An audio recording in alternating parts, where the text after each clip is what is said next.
Bonjour Jean-Marc Zorlion. Bonjour Anne-Sandrine. Ancien président de la FNAIM, vous êtes le co-rédacteur du dispositif fiscal universel des revenus locatifs qui a été proposé et présenté par l'UNPI à Valérie Létard, ministre du Logement.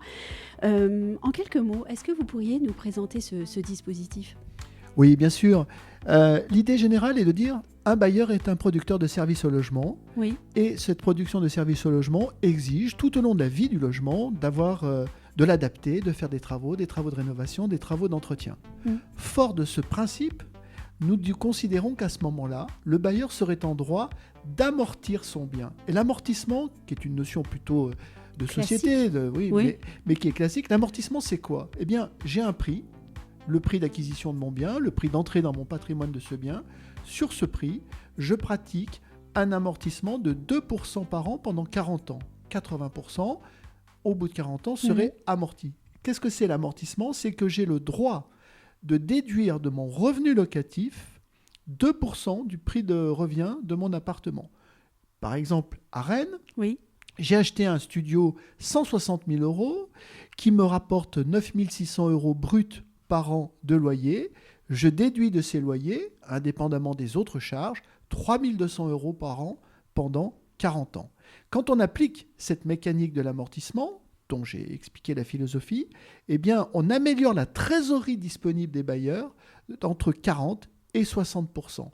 Et cette trésorerie, elle sert à quoi ? Elle sert à améliorer la rentabilité qui a été fortement altérée ces dernières années du placement locatif, mais elle sert aussi à permettre de disposer d'un capital pour entretenir tout au long de sa vie le bien que je mets en location. Oui, parce qu'il y a aussi un amortissement sur les travaux, certains travaux. Alors, les travaux, la logique.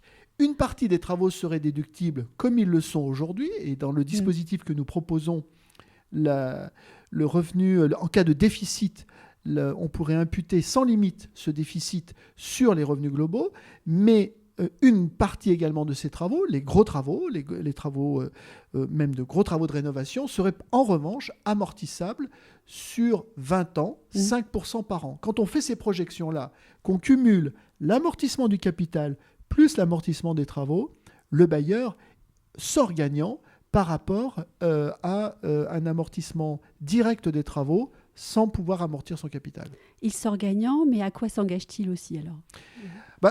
Ça, c'est logique. Non, mais ça, c'est logique. Si l'État, effectivement, consent à faire en sorte que les bailleurs aient les moyens financiers de leur entretien, de l'entretien du logement, il s'attend en retour à ce que ce parc privé locatif soit de qualité. Donc, l'engagement du propriétaire et sans doute peut-être les conditions d'entrée dans le dispositif pourraient être un certain niveau de rénovation énergétique, un certain niveau d'entretien et de qualité du logement, mais notre vocation, c'est de dire il y a 5 91 000 bailleurs aujourd'hui, c'est bien ces 5 91 000 bailleurs qui doivent bénéficier de ce dispositif avec des conditions qualitatives qu'on puisse contrôler. La plus-value, comment est-ce qu'elle s'orchestre ? Très bonne question, la plus-value, parce que finalement, qui dit amortissement dit diminution du prix de revient et donc, en cas de revente, accroissement de cette plus-value, évidemment, de l'impôt en tout cas. Nous souhaitons, toujours essayer d'être équilibrés, qu'au bout de 10 ans, en cas de revente du bien, on ne tienne pas compte de l'amortissement qui aura été pratiqué. Si je revends avant 10 ans, j'aurai un impôt sur la plus-value qui tiendra compte de la déduction des amortissements de mon prix de revient. En revanche, si je revends après 10 ans, l'idée est de réintégrer le montant des amortissements et donc c'est le prix de revient initial qui compterait. Et oui, l'idée c'est évidemment d'inciter à l'investissement locatif, c'est aussi inciter à garder les biens et à les mettre en location. Et puis, on l'a compris, dans cette période où la rénovation énergétique est un vrai sujet, eh bien, ce dispositif permettrait en fait de répondre à bien des questions. Ah oui, et puis tout ensemble. Ah oui, oui. Et encore une fois, par exemple, on peut rentrer dans le dispositif en cas de donation ou succession. J'ai un bien aujourd'hui, je suis une personne âgée. Je me projette pas vraiment, j'ai pas les moyens financiers. Je donne ce bien à l'un de mes enfants ou de mes petits-enfants qui fait la rénovation, où eh bien, il bénéficie de l'amortissement. Donc, on sait aussi qu'on a toute une partie du patrimoine qui est détenue par des bailleurs qui sont âgés, qui disparaîtront. Que va devenir ce patrimoine ? Essayons de le maintenir parce que c'est le pilier du logement des Français.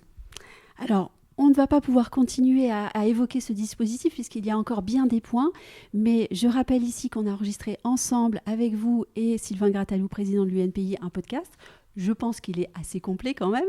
Donc, on va inviter ceux qui nous regardent à aller écouter ce podcast.